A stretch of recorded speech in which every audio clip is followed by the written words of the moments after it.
What's up, everybody, and welcome back for another episode of Panel to Panel. I'm your host, Andrew Taylor, and with me, as always, is my co-host, John Bernardo. John, how you doing? I'm doing good. How you doing? Good. It's we talked a little bit before we recorded this episode, and I said to you, there's not enough time in the week to read comics. Well, we make time. We try to make time. And thankfully, there are those moments like lunch breaks where I can read a comic for like an hour. Mm-hmm. But then there's other times where I'm just sitting on my phone and seeing what's new on Twitter, which is kind of what I did today. When you could have been reading comics. I'm so sorry. For those of you not familiar with Panel to Panel, it is a weekly podcast centered around comic books, from the pages to the silver screen and everything in between. Do you like that? You're a man of good words. This is a script. I'm trying to be better at it. And Don't admit it. I'm going to admit it. So yeah, this week's episode, we're going to be talking about pretty much everything that we've been reading over the week. Star Wars Celebration happened this last weekend. I'd like to talk about that a little bit. John, you saw Shazam already. Shazam. And I'd like to hear your thoughts on it. But let's kick off the episode this week and recap everything that we've read, watched, whatever. John, what have you been reading this week? I've been reading Sex Criminals Volume 4. I talked about it last week with the Image sale. It's on sale right now. Yeah.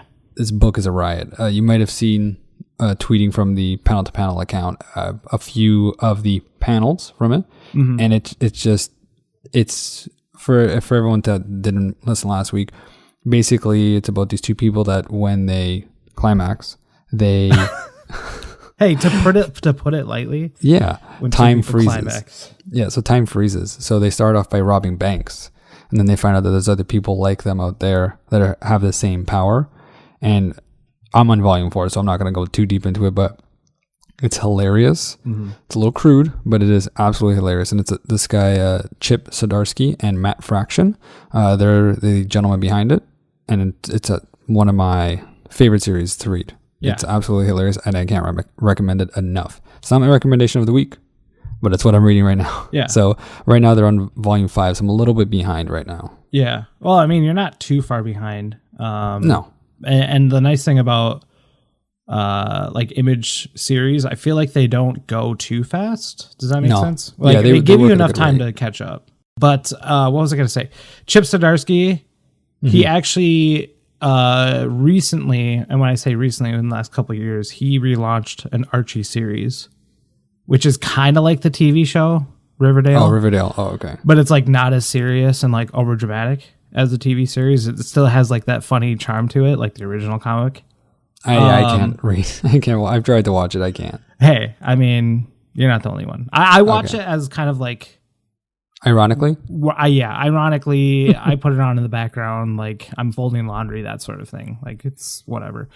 But like the comic book is actually really, really good. I actually have the first volume that I purchased based off of another person who recommended it for me. So it's like it still kind of has like the serious tone, but like it's still really funny. I don't know. Chip Zdarsky is a really funny guy. And then Matt Fraction, he's worked on a bunch of stuff that I've liked.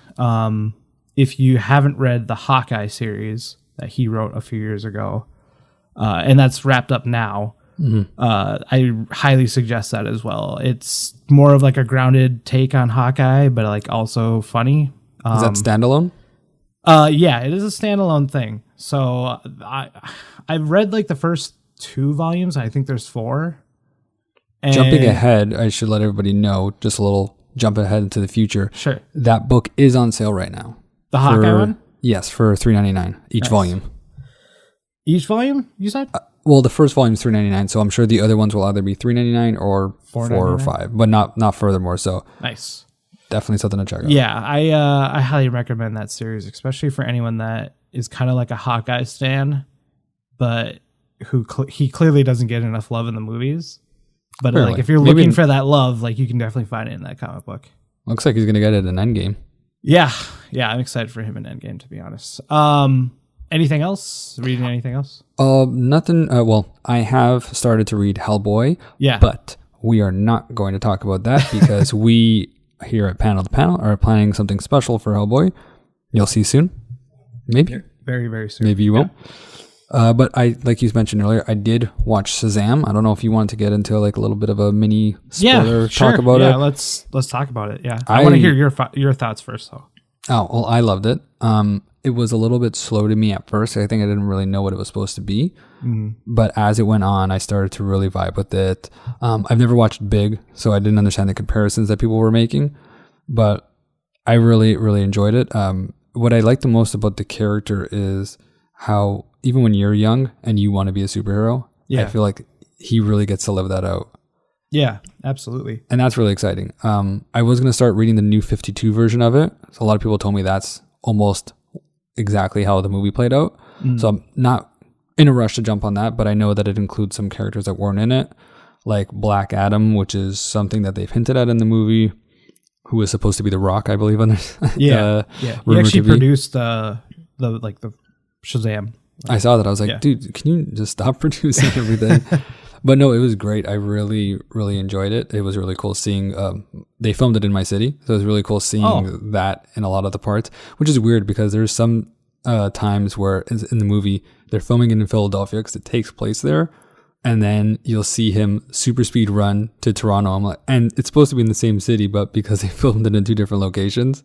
You can tell the difference. Well, I know because I know the city. Maybe someone that doesn't live in Philadelphia won't recognize it, but I recognize it. And I said, "There's no way you got to Toronto that fast." But it was really good. There's a lot of twists and turns that I enjoyed. Spoiler. Wait, 1, 2, 3.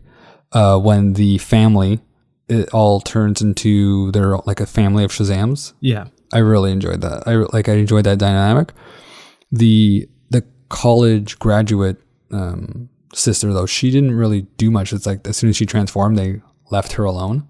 Yeah, that was kind of weird. Yeah, but other than that, no, the villain was throwaway, but that's what you expected.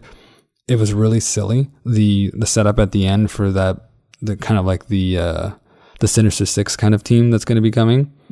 That was kind of corny, but it all worked out. And then all of the jabs at the DC universe, not jabs, but acknowledgements, like funny nods, sort of. Yeah, like in the end credits. Spoiler again. Yeah. 3, 2, 1. Give everybody a chance. Where they talk crap about Aquaman, and when Superman's lower half makes an appearance. Yeah. And like little things. I love it when they're in the shopping center and he's just throwing. He grabs the toys. The big plastic Batman and throws it at the bad guy. He's like, "Get him, Batman." Yeah. That was a funny nod too. I don't know if I think I might have talked about it really briefly, like last episode, because I saw it like a couple weeks before it officially came out. But overall, yeah, I thought it was really good.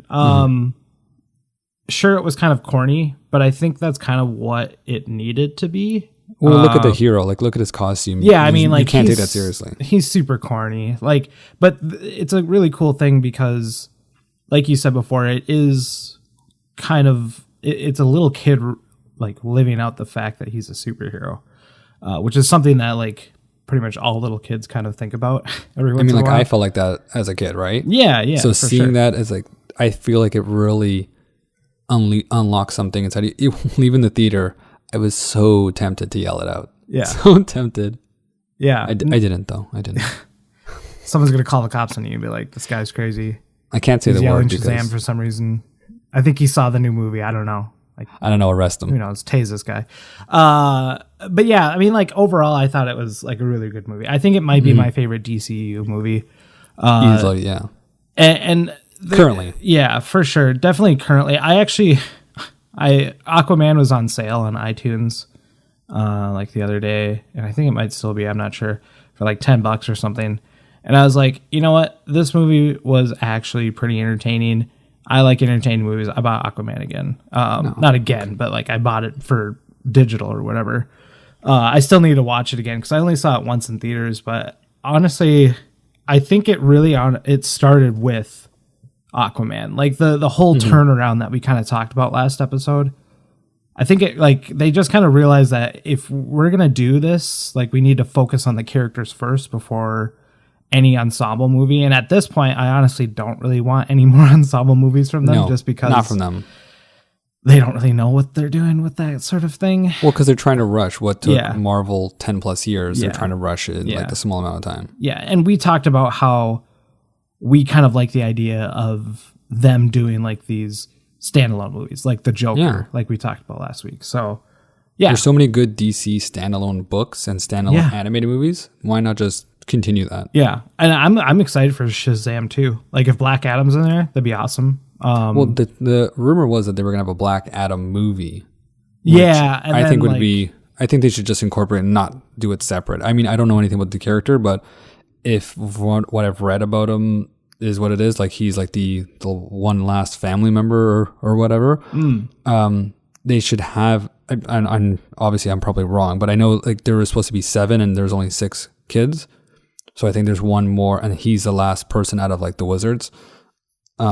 Why giving him his own movie? People are going to get that confused with Shazam, right? I feel like introduce him in Shazam too. Yeah. As a villain. I don't know if he's supposed to be a villain, maybe. Yeah. Who knows? Well, he might be like, maybe they'll try to set him up as like an anti-hero because it's The Rock, and The Rock doesn't really play the bad guy except for like Scorpion King, which is a terrible movie. Well, actually, he was a good guy in Scorpion King. Sorry, I know it was in The Mummy, and he was the bad guy in The Mummy Returns. Yeah. So there you go. I don't know, y'all. I watched a lot of movies when I was a kid. So, anything else you want to say about Shazam? Or no. If you haven't seen it, go watch it. I mean, hopefully I didn't spoil it for you, and if I did, then you should have paused it when I gave you a countdown. And honestly, like it's a really basic comic book movie. So like if you're upset about a spoiler like that, I don't know. We can't help you. I'm sorry. Tell me what you've been reading though. Oh yeah. So this last weekend, as we're recording, this little thing called Star Wars Celebration happened in Chicago. And it's where a bunch of awesome people get together and celebrate an awesome thing, which is Star Wars. It is awesome. I'm really jealous because I live in Minnesota. So like I totally could have gone because it's like a 6-hour car drive away from me. And that's totally doable. But I actually completely forgot that this was happening. Because does this happen every year? Do you know? Couldn't tell you. I know it's happened before, but I think it happens more closer to when they have major things happening. But is it more like kind of like when around the time of like the year of like a big movie or something? Possibly. I don't remember happening last year. I'm so used to Comic-Con, like the conventions, like PAX, and like I know that's not like a movie thing, but you know what I mean? Like I'm so used to knowing the dates for those sort of things that I'd never really think about Star Wars Celebration. And it is a really big thing. Like a lot of people go. So, but yeah, I would love to go someday. Who knows? So I thought to myself, okay, a few years back when Star Wars was obtained by Disney and Marvel's owned by Disney, Marvel was like, hey, we'll make Star Wars comic books. And before that, Dark Horse was actually making the comic books for Star Wars, but not anymore because now Marvel is. And Marvel kind of restarted this whole thing with Star Wars around the time of Force Awakens, where it was a comic book series just called Star Wars, and it took place between episode 4 and episode 5. And it's kind of like that weird period where you don't really know any information about like what's going on with the movies because like when episode 4 ends, they blew up the Death Star and like they got the medal. But then like when episode 5 ends, they're like screwed on this ice planet and like Luke and Han are scouting the planet or whatever. You know what I mean? So it's just kind of like this weird area in between where you like, how did they get there? So this series that I'm reading, it's by Jason Aaron. And it starts out with the 3 main characters. So Han, Luke, and Leia. And they're infiltrating like an Imperial base, which is really cool. It's like a factory actually where they build like all the weapons and stuff like that. So they infiltrate the base and like they're just trying to like destroy stuff to try to give themselves like a chance because the Empire's, even though like the Death Star is not a thing anymore, Empire is still the Empire and they're really powerful. So they're like doing like basically like guerrilla warfare, that sort of thing. Okay. And then they stumble upon like a bunch of like slaves and stuff like that. And then Luke saves them, and like it's this whole thing where they're like trying to get off the planet. So I won't get too much into it because I think it's a really cool series. And like I've read this series before when it first came out about 5 years ago, just because I mean, you know, it's Star Wars. Yeah, I felt like I owed it to Star Wars to read this. But like they had a bunch of spinoffs. Basically, they had like Darth Vader.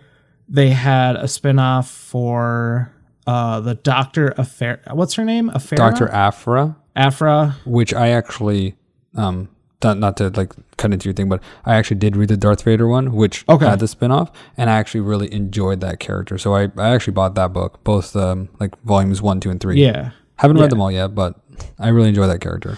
Yeah, and they had like a couple other spinoffs in there too, where like it like jumps back to the past with like Obi-Wan and Anakin. So like they did a bunch of like really cool stuff with this series. And they did even new stuff with like Poe Dameron and they had a series for him, like a mini series for him, and, which is apparently good. I haven't read it yet, but it's good. Yeah, I read the first issue of that back when that first came out. Yeah, I honestly don't know where like any of these Star Wars books are right now, because I think the series that I'm actually talking about ended like last year. I saw it still going. Because I saw something on Marvel Unlimited where it was like the series ending. I don't know. I'll have to look it up later just to make sure. Well, it would have an end eventually. I would hope so. Yeah, just because it was like I said before, it takes place between the period of episode 4 and episode 5, and so I would assume that this would lead into like episode 5, but I'm not 100% sure. Anyways, so it's still going. FYI. Okay, good to know. Yeah, right now they're on. The last issue was 63. And that was in March. Nice. Yeah. So definitely still going strong, which is awesome. But yeah, I highly recommend it. Like the art in the book is really, really great. Like Han, Luke, and Leia all look like Mark Hamill, Harrison Ford, and like Carrie Fisher. So it's really, really good. But yeah, no, that's what I've been reading this week. You know, we've, like you mentioned before, you were going to talk about Hellboy. I've been reading some Hellboy. But we'll save that for our special thing that we're going to do. But yeah, let me see here. So let's move into our topic of the show. Yeah. So we're going to talk about our origin stories. And when we say this, we mean how we got into comics. Because like we said last episode, getting into comics is not easy at all whatsoever. It's kind of intimidating. And I'll kind of have a story where you can understand why it's intimidating.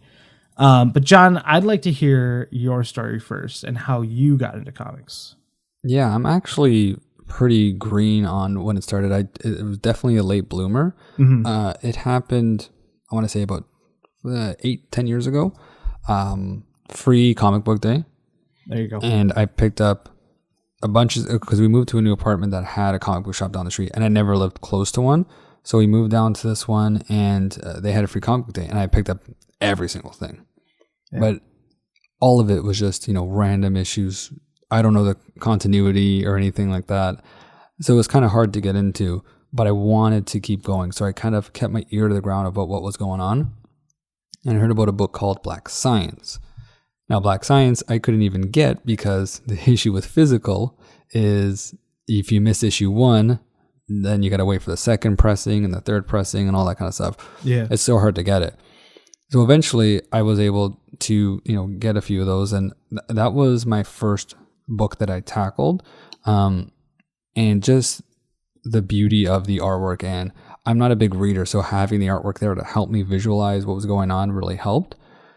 So that it kind of hooked me in. And Black Science is kind of like a time travel story that I'll save for another episode because it's a book that I need to follow up on. Yeah, it's really, really good. It's written by Rick Bender, who's like one of my favorite writers. Yeah. And from there, I realized that it wasn't all about superheroes. So I started to track down more Image books and more things around it because Image is the top dog. So for Image, I was finding another book called Nailbiter. And this one's about a town full of serial killers, or a town where serial killers are born. Mm-hmm. And that was very intriguing to me. And it was written by Josh Williamson. And from there, I started to see advertisements in that book, and it started to open up this window.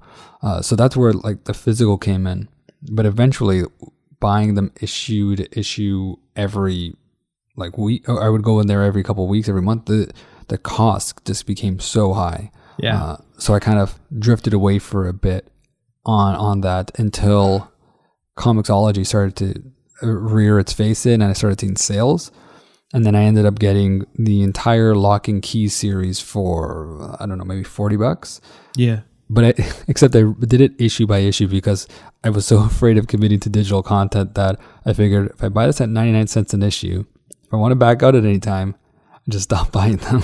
Yeah. So I was legitimately, and this is what I loved about it, is that I was legitimately buying issue 1, I would read it, and by issue 2, I would read it and go forth and go forth. Yeah.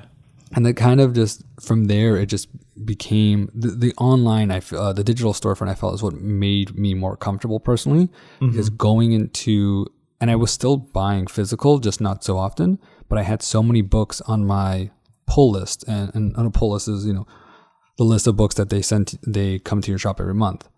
And I had this list that kept coming, and I would go to the shop and, $50-$60. And I'm like, I want to read these books in like 10 minutes. That's so much money. Yeah. So I just slowly started to drift over to digital, but digital really helped me get sucked into this world because there's so much more to your fingertips.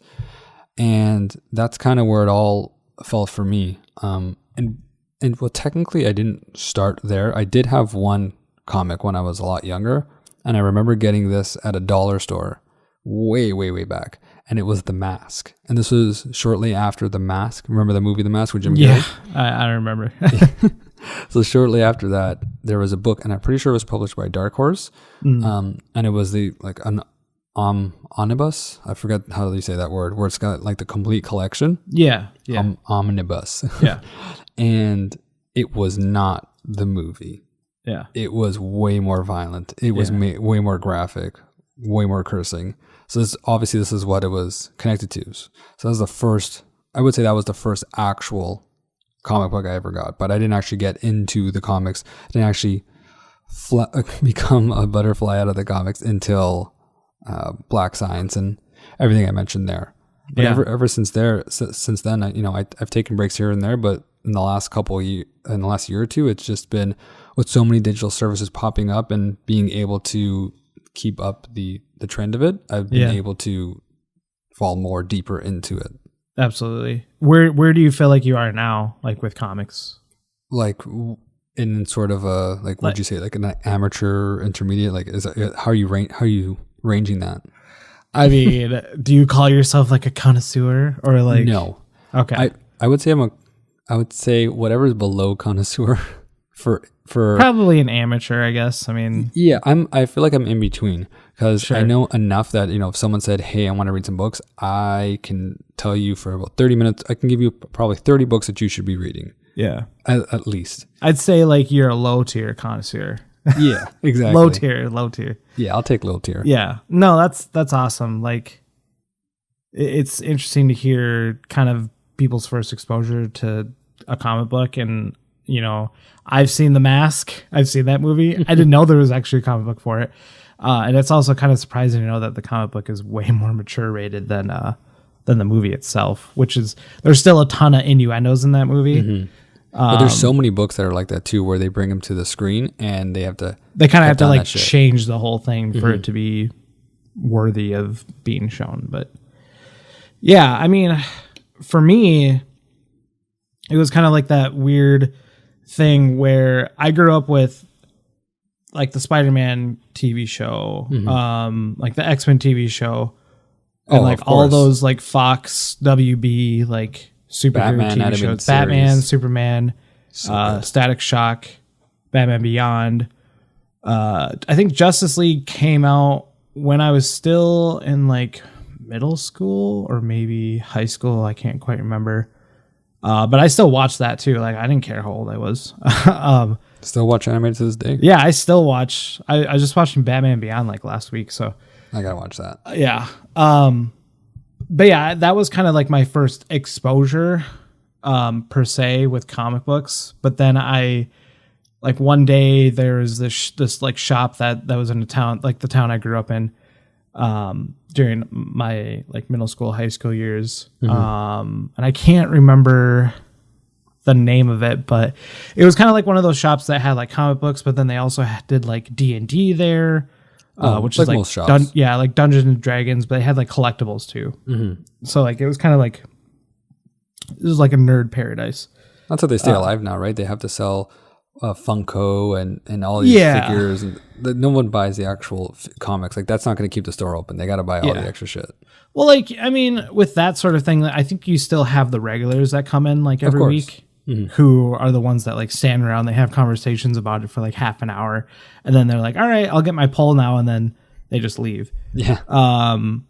But yeah, I mean, I just remember going into the shop and being like, all right, well, let me look for a Spider-Man comic book because everyone knows who Spider-Man is. And I remember stumbling upon like some random issue of like Amazing Spider-Man. It was not one of the older ones, but one of the newer ones at the time. Probably was more than likely like the most up-to-date issue of the Amazing Spider-Man. And he was facing off against the Juggernaut, which if you don't know who the Juggernaut is, he's a villain in the X-Men universe. And he's also Professor Xavier's half-brother or stepbrother. I can't remember. Oh, I didn't know that. Yeah. And whenever I say the Juggernaut, I always want to say Juggernaut bitch. Yeah. Whoa. Safe for work. Yeah. Just because of X-Men 3. Do you remember that part? It was like... I do, yeah. Yeah, it's really cringeworthy. And that version of the Juggernaut was just like... That's a horrible cosplay. Yeah, he just looked like a giant thumb basically in that movie. Does not look good. But yeah, so I was like, all right, well, I'll check this out. Bought it. I think it was like $2.99 or $3.99 or something. Brought it home, read it in like 10 minutes, and I was like, all right, like I guess that was worth my money. And then like I kind of just never got into comics at that point. But like I still had that exposure where I understood kind of where people were coming from. Like, oh, I'm going to pick up this updated story every couple weeks and like spend money on it and collect, each single issue. Right. And then it wasn't until the time where I actually moved away from home down to where I live now, where I was kind of just alone. Like I had roommates, but like I didn't really know them. And like I was only roommates with them because they went to the same college as I went to. Mm-hmm. And we kind of just got paired up just because like we went to the same college. So I was like, all right, well, I need something that's going to kind of take my mind off of being homesick, because when I first moved away, even though regardless of it only being 2 hours away, I was still pretty homesick. None of my friends were there, that sort of thing. It just sucked. But I was like, all right, well, let's go to the comic book store. And trying to think of the year. I moved down here in like October of 2012. So like Avengers, like the original Avengers movie, came out in May of that year. And I remember being like, all right, well, I want to know more about like what are like more about these characters, because I knew who Iron Man and Captain America were, and like I knew who Thor and Hulk were, but like I didn't really know anything about them. You just knew what they looked like, basically. I just knew what they looked like, and I knew that they were superheroes. And yeah, I was still really, really excited about like the Avengers movie. Like the Avengers movie, I remember being so hyped for that. And like when finally seeing that, I was blown away. But the thing about it was like I realized that I didn't really know anything about the characters besides of like you said, like what they look like. And so I remember at the time they had recently announced, oh, like this is phase 2 of Marvel, Iron Man 3, Thor 2, Captain America Winter Soldier. And I was like, Captain America's a pretty cool character. Mm-hmm. And so I went to the comic, I went to the comic book store, and they had Ed Brubaker, his run of Captain America called The Winter Soldier. And so I was like, okay, well, they're making a movie off of this, and I want to know more about this character and like who's the Winter Soldier, who's Captain America. And I read the book. It's really, really good. It's cool. It's got like the whole same vibe as the movie, but it's very different from the movie. And it just, the art is like very like hyper realistic sort of, but it's not like graphic. It's just like more realistic art. And I can't remember who drew that book, but Ed Brubaker was like my first, regardless of like the Spider-Man issue that I read at the time. I don't remember who wrote that, but Ed Brubaker was like my first like real writer that I felt connected to, where I was like, I want to read everything that this guy has written before. And he did like this really extensive Captain America run where like the Winter Soldier was like a part of that. And then it moved into Civil War, where after that whole thing, Captain America actually gets killed.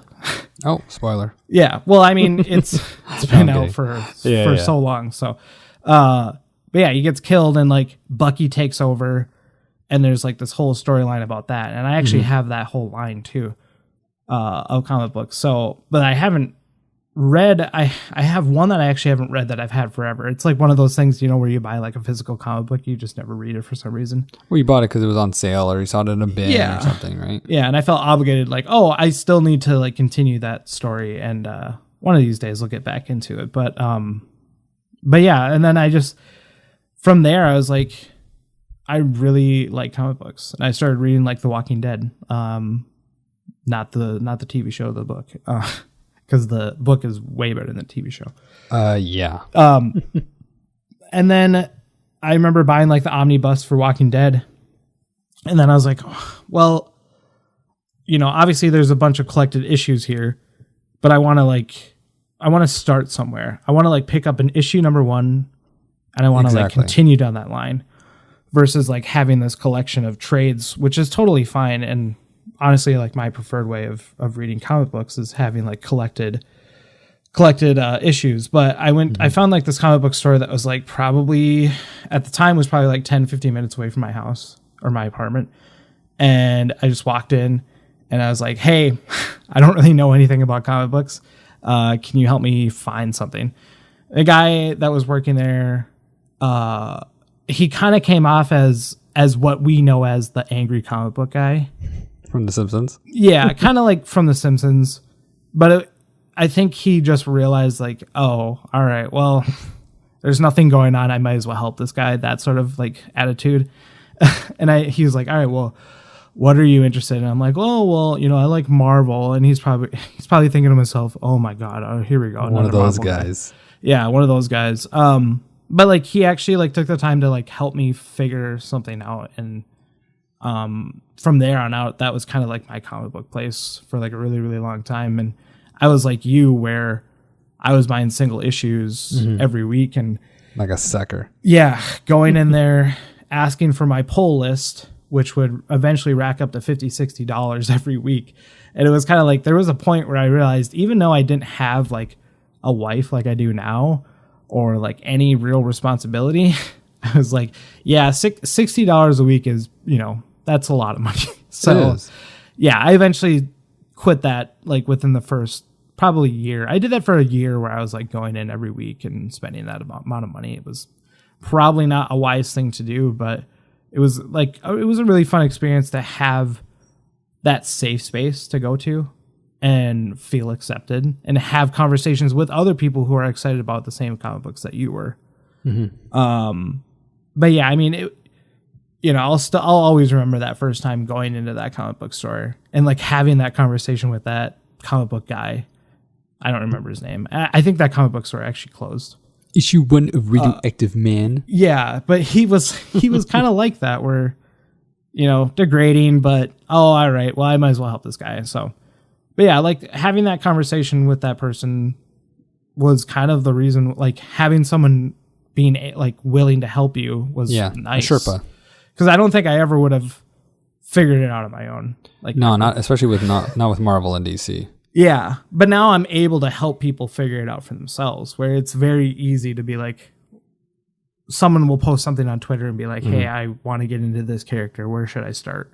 And like you kind of know, oh, like I can give you like a story or like an event book where like it kind of spins off into its own thing. You know what I mean? As long as it's something that you can just grab a book and just read it from front to back, and that'll cover you. That's the best place to start. Yeah. And like we were saying before with like image books, it's always nice because it's super easy to start with them. Well, because there's no spin-offs, right? There's no spin-offs. Yeah. It's just like from A to B, and there's nothing in between. And it's like it's not difficult, but it's so easy. So right. Yeah, I mean, it's been a weird journey. You know, now with having, what did you say? Sorry. What's brought us here though? Yeah. Yeah. Yeah. But like now with having, like you have a child now and like a full-time job. I have a full-time job, a wife, and 3 cats that I have to take care of. It's definitely difficult to find time to read, but like lately I've been like forcing myself to be like, all right, let's go to bed like a half an hour early and like, let's just read. You know what I mean? Like most of the time I feel obligated to finish either like an issue. Most of the time I do feel like I'm obligated to finish a trade, but that's so much to read in like a single night. Right. But I mean, you can totally do it, but like, it's still a lot. It's a lot. Like it's, you, and with the comics, you want to enjoy it because you can go through them so fast. You really, really can. And with like the Comixology app, which I haven't really given a shout out here, it's really easy with like the whole guided view thing, especially like on a tablet or a phone or something like that. And it just makes things a lot easier. And just so people know, again, we are not affiliated with Comixology or anything like that whatsoever. We're working on it though. Yeah, totally. Give us our money. Yeah. But just yeah, free books. I'm fine with free books. Yeah, me too. I'm fine with free anything pretty much. Yeah. But yeah, no, like shout out to those digital apps that just makes things easier. And I feel like I actually read books a lot faster with that sort of thing. Same here, yeah, because you don't have to go and let me go grab this paper, take it out of its plastic, open it up. Yeah, and you have to treat the book like it's God, like it's a patient or something like that like can't be bent or it's. I don't miss reading single issues, like physical single issues. It was like an OCD thing for me, where I had to like be really careful with it, and like if there was tape on the flap, I got to bend the tape back so it doesn't catch the comic book and it rips the comic book. Like I don't miss it at all. I feel like we're gonna. Sorry, what was that? No, I was just gonna say I feel like we're really going to dig into that when we talk digital versus physical. Yeah, for sure, definitely. Yeah, we're gonna really get into that. Yeah, we'll get into there eventually, but yeah, I mean, it's been a wild journey with comic books, and I don't know how you are with Olivia with comic books. My daughter, yeah. I want her to read anything, right? But ideally, I do try to expose her right now. I try to get like the most bright, colorful ones I have. Like I have Batman versus Ninja Turtles, but it's the animated series Batman versus the animated series Ninja Turtles. So every time I give her the tablet, I have her look through there because it's just so bright and vivid. Yeah. Yeah, so I mean, at least just have the visual cues, I don't know if she can read yet or anything, but no, she can't. But she likes to swipe. She likes to swipe it. Yeah, I mean, especially a kid her age. That's kind of like what they're into these days is swiping things. Yeah. But yeah, no, that's cool that you're trying to just kind of put that subtle hint to her, be like, had that visual cue. Yeah, I mean, like whenever I have kids, like I'm the same way. Like read whatever you want to read. I don't really care, but I'll have like a physical collection that they can actually check out if they want to. Yeah. And it's not just going to be Marvel, and it's not just going to be DC, but it's going to be a plethora of other cool stories that don't involve superheroes. For sure. So I had a comic series for Dexter's Lab at one point. I didn't know they had a comic book series for Dexter's Lab. They have a comic book series on a bunch of animated shows. It wasn't the same, but they have a Rick and Morty one too. I think I remember you mentioned that last week when we were talking about sales. Yes, for the Oni Press sale. Yeah. And speaking of sales, John, you have some sales that you'd like to talk about here. I'll let you take it away. Yeah, so this week it's going to be mainly focused on Comixology because that's where I've gotten all my sales from. Same sales as last week. The Image sale ends on April 18th, and the Oni Press sale ends on April 29th. So I already covered those from last week, but I did end up picking up the book, My Boyfriend is a Bear. I did pick up that one, and haven't read it yet, but I will have thoughts on that one. Yeah. But something else, so they, speaking of Shazam, they do have a Shazam book on sale. Pretty much everything to every starting point for him. There's a bunch of Marvel stuff. Avengers, it's called an Avengers Blockbuster Sale, right in time for, you've guessed it, Avengers. There's a lot of standalone books there, a lot of ongoing series. They do have, Infinity War, Infinity Gauntlet on sale. Like Infinity War, the whole thing is $8. They have the Hawkeye That's actually series. a pretty good deal. So Yeah. They have the Hawkeye series you mentioned for $4, Captain Marvel for $4, and these are heavy discounts. And they have some more other Marvel stuff that's more ongoing, like ongoing series rather than standalone things. But there's events on sale, there's standalone things on sale, there's ongoing series that are happening right now on sale. Every hero seems to be on sale, Captain America, Iron Man. It's the amount of, I'm not even going to pretend to cover half of them because one, I don't know half of them. Two, there's just a lot here. But any hero that you've been seeing on the movies recently, you'll be able to catch on these sales. I'm just swiping through them right now, and I'm still swiping. Awesome. So they're all here. So coming back to your Hawkeye thing, so volumes 1, 2 are $3.99, 3 and 4 are $4.99, 5 is $2.99, and 6 is $3.99. So a lot of Hawkeye stuff. That's not bad. So that's not a bad sale. I'm going to check that out. Not through here because we have Marvel Unlimited, but sounds really cool. I want to check that out. Yeah. Outside of that, there is and I feel like we're going to talk about manga at some point, but there is a Dark Horse manga sale. I can't recommend any of these books because I haven't really dipped into this type of book, but the highlights are Berserk, Neon Genesis Evangelion, Lone Wolf and Cub, and some other obscure stuff. But those are ranging from about $3 to $6. And what else we got here? We have the Metro Shazam. And finally, what everyone's been excited about last week, they have a Game of Thrones comic sale. You said you didn't even know they had a Game of Thrones comic sale. Yeah, I mentioned that before we started. I was like, I didn't know they had a Game of Thrones comic book. From what I can see, it looks like it's more closer to the novels than the actual TV show, like a retelling of the novels in a graphic novel format. They are separate by issues, or you can buy them in volumes, as well as a bunch of other fantasy-related novels on sale, all ranging in prices. The issues are about $1.99 each, the regular $4, and the fantasy stuff can range anywhere from $3 to $12, depending on what you're getting. So a bunch of stuff there. So but there's a lot of superhero stuff. So if you're looking for superhero stuff, there's DC stuff, there's Avengers stuff, Game of Thrones, Dark Horse. And again, don't forget to jump on the Image sale, which is going to end in 2 days after you start hearing this. So please get that April 18th. A lot of good stuff on there. Sex Criminals is on there. One of my recommendations of the week is on there. I mean, there's a plethora of stuff there. So head up. If you're a digital user, Comixology, hit the sales spot and go nuts. Rad. Awesome.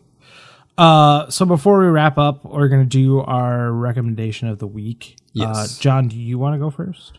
Sure, why not? So my recommendation of the week is a little book, came out a while ago with Image. It's called I Kill Giants. It's a standalone story, limited run, one of those books. I think it was about 7 issues. Mm-hmm. It was written by Joe Kelly, and the artist was J.M. Ken Niimura. I think I said that right.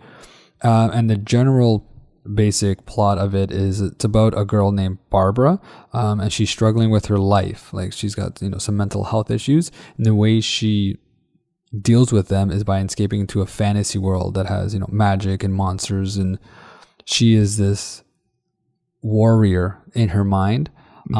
And she's created these monsters in her mind and this persona to hide something that I'm not going to reveal here, because when it's shown, it breaks your heart. So it's I didn't even, and hopefully I didn't ruin too much, but it didn't even seem like that's for a lot of times I debated whether or not this was in her head or not, and you will too. When it gets to the end and it all becomes apparent, it's devastating. And they actually did a movie about the comic, and it was almost shot for shot the book, and it was really well done. Oh, yeah, I've heard about this. Yeah. So it was nice to just see it come to life. But highly recommend it. I Kill Giants. It's an Image book, so if you want to, it is on sale right now, so you can go to part of the Image sale. So obviously that ends like I was saying on the 18th, and you can grab that the whole series. It's $7.99 right now. A regular $15.99. So that's a great deal.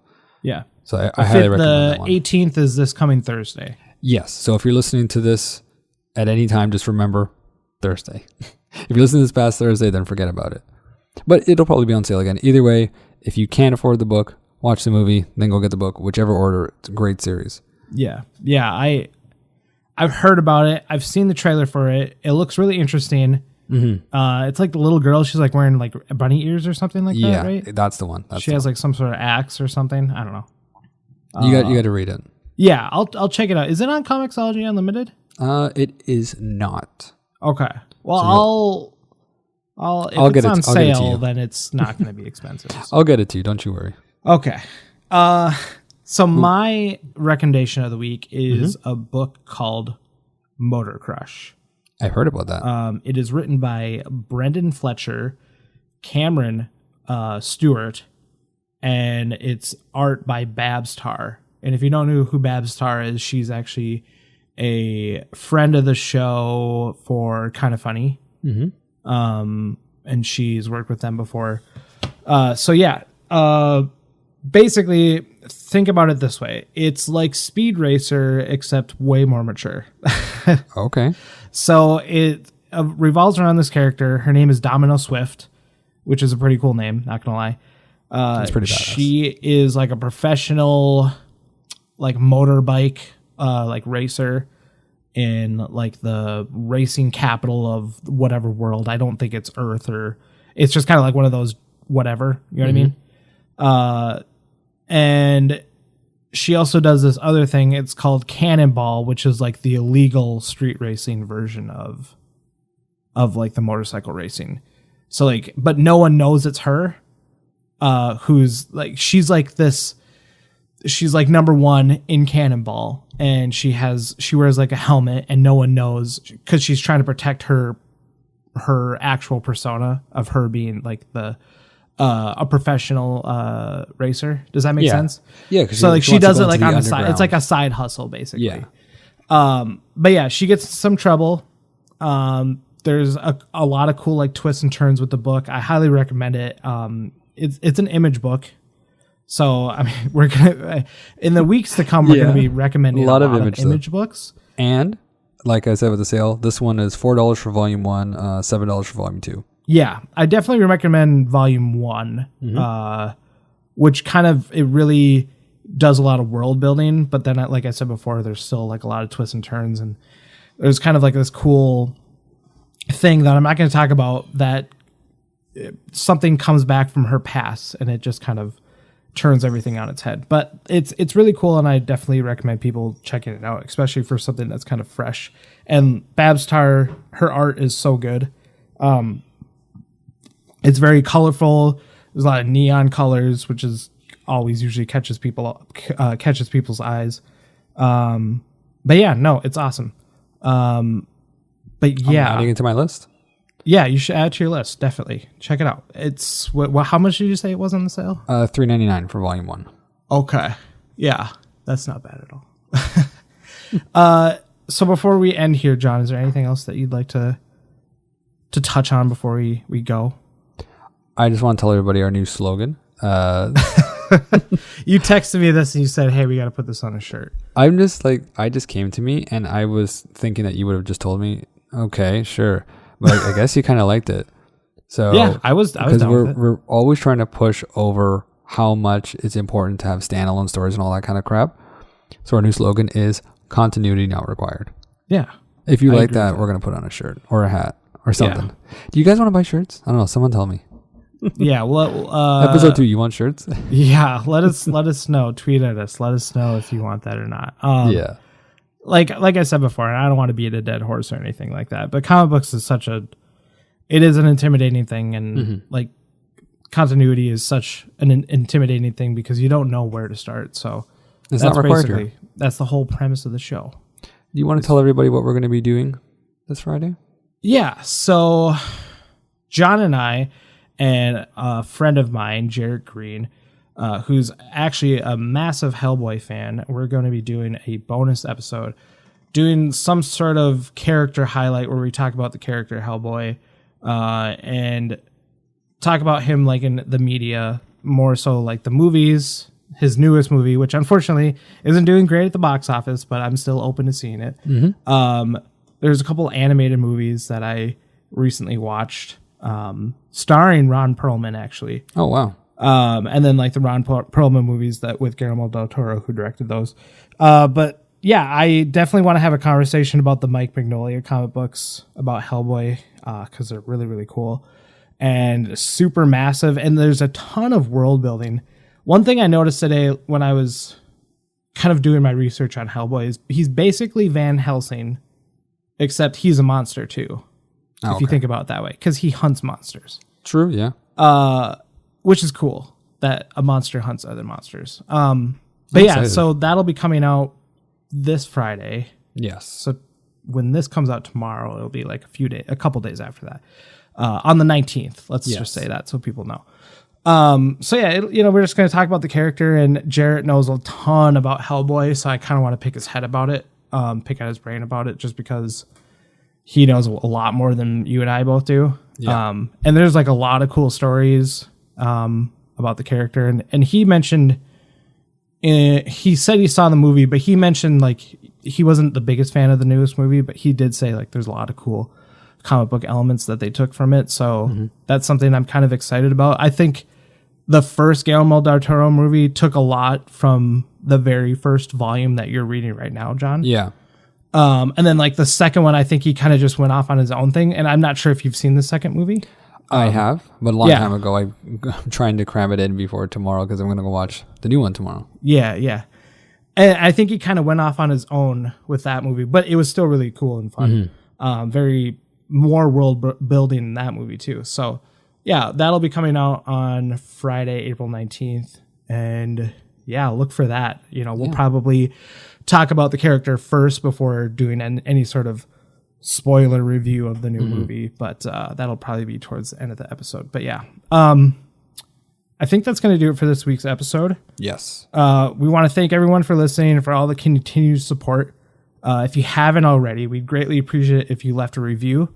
That helps us out a lot, helps us gain feedback to improve the show. If you'd like to follow us on Twitter, you can definitely do that. You can find the show at PanelPod. You can find John at John S. Bernardo. And you can find me at Papa Drew Bear on Twitter. And I just wanted to add that you can also find us on Instagram, same handle, at PanelPod.